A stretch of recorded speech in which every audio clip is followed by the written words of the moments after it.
Jennifer Ashcroft, a striking 52-year-old woman, had built her fortune in the cutthroat world of biotech. Her company led in brain interface technology, and she was known for her sharp intellect and relentless drive. She moved through life with the confidence of someone who always got what she wanted, whether in the boardroom or the bedroom. Ryan Breslin, just 20, with brooding good looks, seemed an unlikely match for the polished Jennifer. A college dropout with a troubled past, Ryan had drifted through dead-end jobs until a chance encounter with Jennifer changed everything. Their relationship, though unconventional, seemed mutually beneficial. Jennifer found a vibrant young companion to stave off loneliness, while Ryan gained financial security and a taste of luxury. For nearly a year, their arrangement thrived in Riverton's shadows.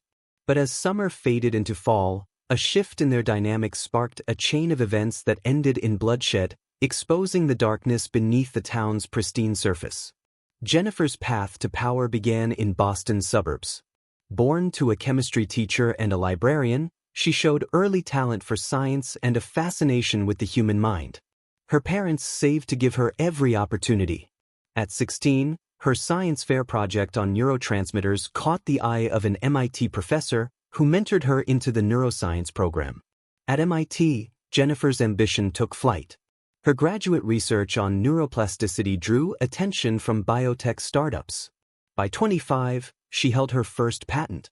Under her leadership, a brain-computer interface company soared, its stock rising as breakthroughs made headlines. With success came wealth, and a reputation for ruthlessness. Former colleagues whispered about her charm, manipulation, and ability to exploit weaknesses. Her personal life was marked by failed marriages. Her first husband, a fellow researcher, divorced her after 3 years, citing emotional neglect. The second, a venture capitalist, left after 5, following accusations of infidelity. The third, a younger art dealer, claimed she was obsessively controlling. After that, Jennifer swore off traditional relationships. She preferred younger men, vital, uncomplicated, transactional. It suited her, control with companionship and intimacy.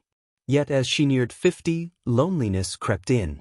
Beneath her polished exterior, this vulnerability made her susceptible to Ryan's allure and the jealousy that followed. Ryan's life was a stark contrast. Raised in rural Pennsylvania, the youngest of 4, his family teetered on poverty. His trucker father was often gone. His mother struggled with depression. Ryan learned to survive. Handsome and charming, he used those traits to his advantage. In high school, he coasted on charisma, despite poor grades. Still, his high SAT scores hinted at untapped intelligence.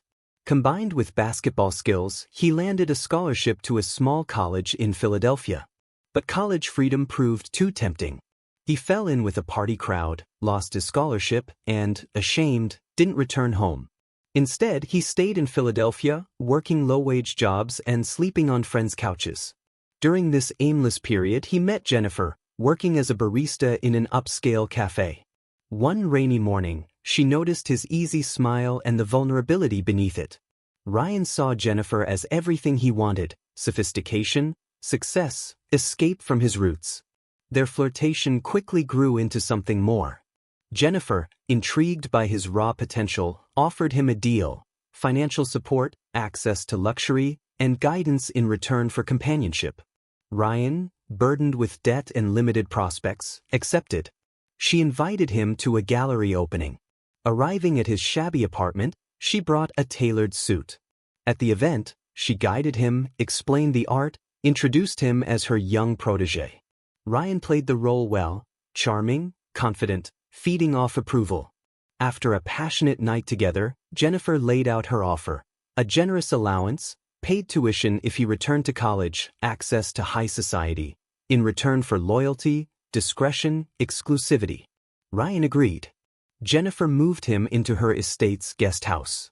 His wardrobe changed to designer labels. He took art classes, trained with a personal coach, learned wine tasting and fine dining. Jennifer took pride in molding him, showing him off at events like a trophy.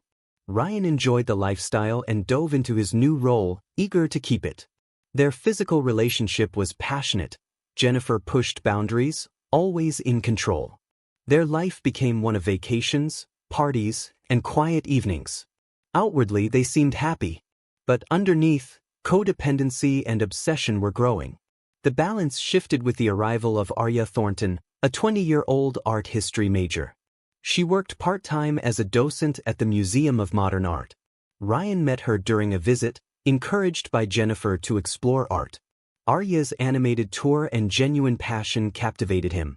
Unlike Jennifer's strategic interest in art, Arya felt real. Their conversation after the tour flowed easily. For the first time in months, Ryan felt seen. Arya was spontaneous, expressive, everything Jennifer wasn't. Her energy reminded Ryan of the simpler connections he'd given up. He began visiting the museum more, timing his trips with her shifts. Their friendship blossomed. Arya introduced him to her world: college parties, indie films, late-night diners. He rediscovered himself. Arya encouraged his photography interest, even gifting him a vintage camera. Ryan began questioning his relationship with Jennifer. The contrast between Arya's sincerity and Jennifer's transactional arrangement was stark. He made excuses to stay away from home, his mind on Arya. Jennifer noticed. Ryan checked his phone more. He spent more time at the museum. Jennifer, initially supportive, grew suspicious. One night, while preparing for a gala, Ryan mentioned Arya. His glowing description triggered Jennifer's alarm. She installed a GPS tracker on his phone under the pretense of security. She hired a private investigator. Reports confirmed her fears. Ryan spent hours with a young woman. Their body language showed clear chemistry. Jennifer's jealousy turned to obsession. Her moods swung, lavish gifts followed by passive aggression. Her work suffered. She snapped at employees. Her assistant found empty wine bottles in her office. Eventually, she confronted Ryan. After a late night out, she accused him of betrayal. Ryan downplayed his connection with Arya, but the argument escalated. Jennifer reminded him of everything she had done for him. Ryan felt trapped. He became more secretive, inventing elaborate lies. Jennifer clung harder, insisting on accompanying him to events, visiting the museum unannounced. Their relationship grew cold, their passion replaced by resentment. Jennifer's jealousy consumed her. She manipulated Ryan financially, delaying his allowance, demanding time and commitment. She isolated him, scheduling trips during his plans, criticizing his friends. She played guilt cards, reminding him of all she had given him. As Ryan pulled away, Jennifer faked health scares, migraines, fainting spells, timed to his plans. Ryan canceled outings out of concern. Jennifer created a reality where Ryan needed her. But her manipulation only pushed him closer to breaking. Then Jennifer discovered Ryan's secret. During college, he'd fled a car crash that injured another student. The case had gone cold, but Jennifer found evidence. She waited until after a heated fight, then revealed the truth. Ryan froze. The accident had haunted him for years. Now Jennifer used it against him. Obey her or she'd go to the police. Ryan agreed. He stopped seeing Arya, ignored her messages, became a prisoner. Jennifer felt victorious.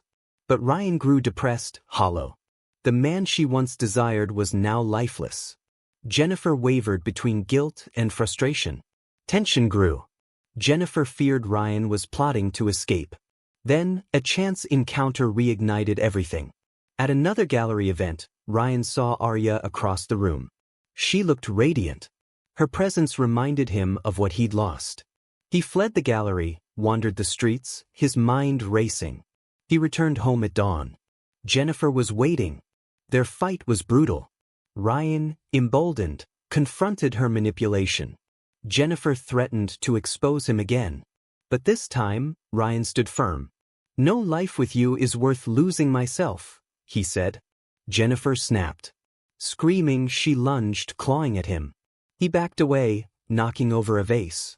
She grabbed a crystal decanter and swung. He ducked. Glass and scotch exploded across the room. He tried to restrain her. She screamed about betrayal. They crashed into artwork. She grabbed a letter opener and stabbed. He deflected, but it slashed his arm. Blood sprayed. The sight stopped her. She dropped the blade, stunned. Ryan saw a chance and ran, but she grabbed his bleeding arm. In instinct and panic, he shoved her. She stumbled. Her heel caught. She hit the fireplace with a sickening crack. She crumpled to the floor. Blood pooled. Ryan froze. Jennifer was dead. In shock, he fled into the night. The next morning, housekeeper Elodia Ramirez found the body. Her screams shattered Riverton's quiet. Neighbors called 911. Detective Lydia Blackwell arrived. The scene showed chaos, broken glass, blood, overturned furniture. Surveillance showed Ryan fleeing. An APB went out. But interviews revealed their turbulent relationship. Jennifer's files showed her blackmailing Ryan. Public opinion shifted. Arya, racked with guilt, came forward. She shared messages showing Jennifer's manipulation and Ryan's fear. Blackwell dug deeper. Jennifer had a history of obsessive behavior. Her digital footprint showed hidden cameras, GPS data. Her surveillance shocked even seasoned detectives. The truth changed everything. Ryan, originally charged with second-degree murder, had his charges reduced. The jury convicted him of involuntary manslaughter. He was sentenced to 5 years, with parole possible after 3. The town was divided. Some called it lenient. Others said Ryan had suffered enough.